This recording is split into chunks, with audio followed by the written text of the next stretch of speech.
Welcome to the Missouri Baptist University Football Coaches Show. I'm Harry Schrader. Head coach Jason Buranek is here. And the Spartans take on the number one team in the nation, the defending national champion, St. Francis of Indiana. The Cougars are in town for homecoming. I do have to ask you about that scheduling. I brought it up earlier that who schedules the number one team in the nation for homecoming? Not me. Not me.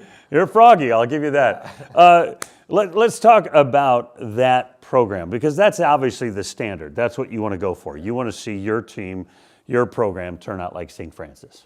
Yeah, I've got tremendous respect for Coach Donnelly. I've known him for a long time because of competing against his teams when I worked for Coach Pelker at McKendree. And I think early in the mid-states, as that league was coming up, Coach Pelker, who was the head coach at McKendree, and Coach Donnelly and Coach Feminis were really kind of the godfathers of that league and have built it into what it is. So I've got a tremendous amount of respect for him. He's got a great program there. He's got a great football team. They're very talented. There's a lot of talent on the field, but the thing that they do is they really play hard, and that's something that I think every football program looks at is where they want to get is just how hard they play on a week in, week out basis. And every week they go in and everybody's talking about them being number one, and everybody's talking about this bullseye that they have on their back, because of course everybody would love to take them down, but they're tough to get. So it's a big test, but it's something that we're used to by now. They've been on our schedule for 4 years now, and we know what we got to do, and we know what we are up against. So here we go. Coach's mom put on Twitter this week about David and Goliath. That's what we're thinking about this week. They beat the team you lost to last week fairly significantly. They beat them by like 20 the week before. So it's an electric football team. Yeah, they're just really disciplined in what they do. You're not going to see anything flashy. They've got a really good quarterback who does a good job making reads, and a lot of times, to be honest with you, you look at the tape and he's throwing to wide open wide receivers.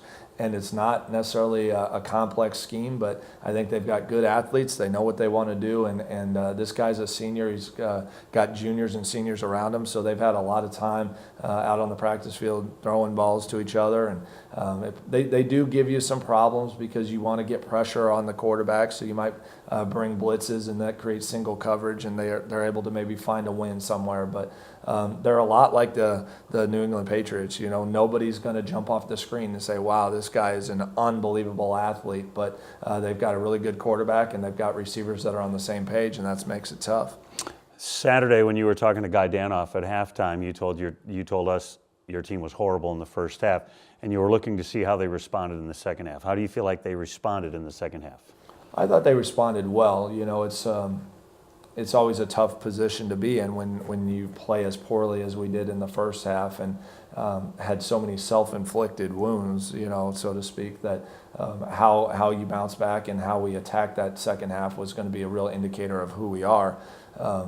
I thought we did some things better in the second half. It's a little bit tough to really judge because we're going against their second and third team, and they weren't necessarily trying to run the score up on us, but I thought guys competed, and we did some good things in the second half. It's the biggest thing that we've talked about week in and week out is consistency. It wasn't when you turn the tape back on, to give Concordia credit, I mean, that's a good football team, but again, a lot of the issues that happened were things that we just didn't do on our part, and it wasn't necessarily a bad call, but guys getting their eyes wrong. It's amazing how just little things that we harp on a day in, day out basis, when you start doing other things, it can get out of control in a hurry. There's a lot of wind on Saturday, and your quarterback struggled early. Chase, before he got the concussion, had some wide open guys down the field, and obviously there were wind issues, but that had to be frustrating on the sideline. We've called this play, the guy is open, oops, we missed him by several yards. Yeah, it is frustrating, and there's nothing you can do about it. It's not Chase's fault. Obviously, he's frustrated that he's not hitting them. He knows that he's open. The receiver knows he's open, and that's the most difficult thing. And one of the issues that we've had really for a couple years now is I really feel like we feed off of what the quarterback does and what the offense does. But just as a team, whether it's offense, defense, I think defense feeds off of the fact that they believe the offense can score, and then they go out and, hey, that we want to get them the ball back, and the offense just gets better and better the more success that they have with young guys and still trying to believe in themselves and what they do. You need those early successes to carry you through. There's not the same belief that take a St. Francis that's been good year in and year out, that if they get down in a game, it's no big deal. They're like, okay, we're confident in what we do, and they just go out and keep grinding.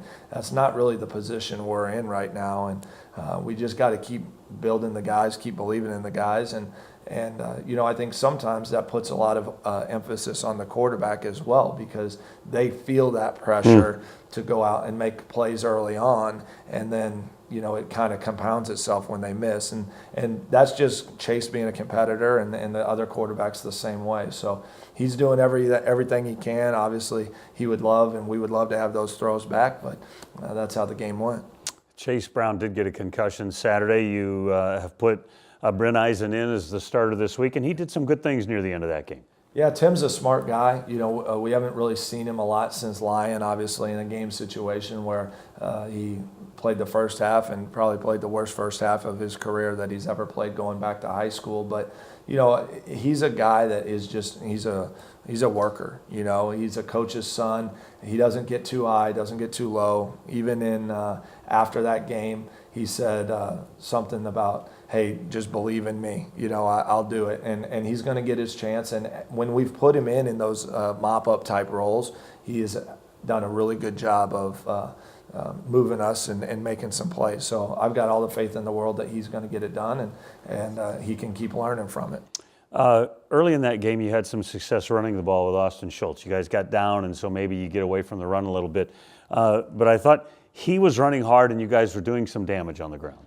Yeah, Austin's a tough kid. We talk about him a lot because he's one of the toughest runners that we have on our team, and I'd put him up against anybody in the league as well. He's just a tough downhill runner. Usually he's not great in terms of making moves and getting, making somebody miss, but he's, that when you're going to take him on, you're going to have a collision, and he's tough in that sense. So got a lot of faith in him. He's a 4-year senior, one of our top recruits from the 2014 class, and has done a great job for us. I do want to talk about the whole senior scenario. Saturday is also senior day.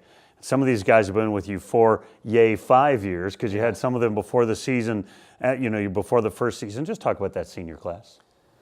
Well, I was talking to Guy Danoff last night about it, and this is a special class in my heart. They'll always be special to me because they're the first class that I've had as a head coach, and really believed in me and believed in Missouri Baptist and believed in our program when there was nothing to believe in, literally nothing to believe in. We had not played a season yet.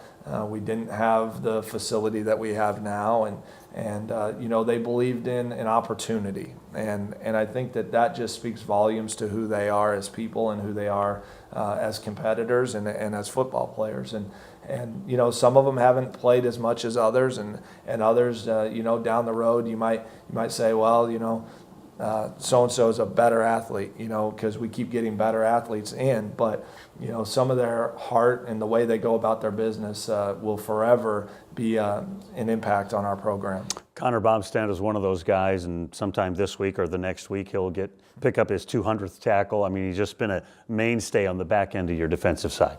Yeah, he's such a neat kid, and I get probably pretty emotional talking about Connor. He's one of my all-time favorite kids that I've coached because of the fact that he just comes to work every day.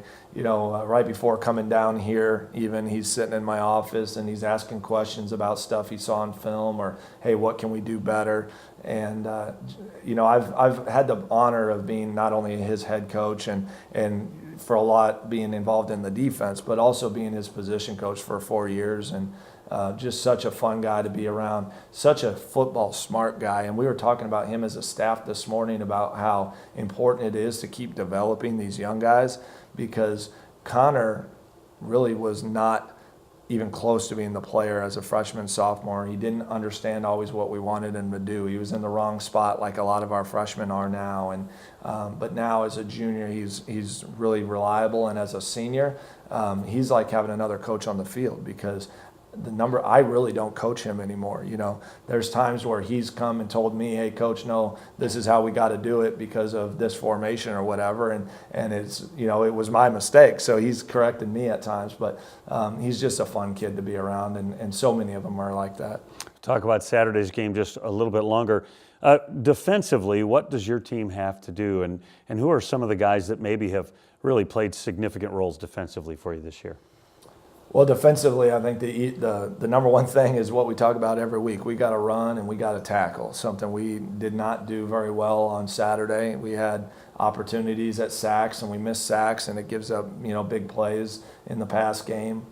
We've got to be sound in what we do, you know, just get back to being who we are and not trying to do too much. I think sometimes we had too many guys trying to make too big of a play. But if everybody does their job, I think we'll be in good shape. They work the technique that they're taught, and you know, we'll be all right. And I think the biggest key that I'm going to look at is how do our linebackers play. You know, Caleb Carver didn't have the greatest game. We got to get him on track. Dontrell Johnson, you know, he's proven that he can be a guy that can make a lot of plays and a lot of tackles, but for whatever reason, not right now, just not playing with the confidence that I've seen out of him before. So need to get that back out of him and let those linebackers really go and run around and make plays, which is something that they've shown they can do. Last week, Keenan Savage not in uniform. Will he be able to play Saturday? Yes, Keenan should be back. He's been nursing an ankle issue, but he practiced yesterday. We'll give him a little more reps tomorrow, or rather today and tomorrow, and see where he's at. But he should be back, and that'll give a big boost to our defense as well. He's an outstanding linebacker. Final thing, when I think about your defense, I think a young man that has really shown a lot is Jalen Cowley. Yeah, Jalen's done a great job, and he didn't have a very good game on Saturday, and I pulled him aside. He didn't have a great practice yesterday. We actually pulled him out for summer practice yesterday, and I kind of called him over, and he's a freshman, and one of the things that I talked to him about is that it's just a great lesson that football teaches you, is that 1 minute, you know, you're on top of the mountain, you know, you're defensive player of the week, you're a freshman, you're making all these plays, people are talking to you, and then all of a sudden, you know, you're not making plays, you're giving up touchdowns, you're not doing the little things right, and then you get pulled out and put on second team in the middle of practice. So, you know, that's one of the great things about football that we get to teach these guys, and Jalen's a very coachable guy. So, you know, I just kind of talked to him. I'm like, you know, learn from it, you know, and move forward. But I think that is something that they all have to learn, especially as a young player. It's really easy to start feeling full of yourself, but as we all know, you know, I tell them all the time in recruiting, life doesn't care who you are, what your last name is, where you're from, what your race is. Life's going to run you over at some point, and it's how you get up and respond to it that's going to make the difference. So he's a fighter, and he'll respond really well. Coach Burianek, he's trying to build men, not just a football team. We've got homecoming on Saturday. It's senior day as well. Come on out and support the Spartans. This is the Head Coaches Show. You've been watching it on the Spartan Digital Network.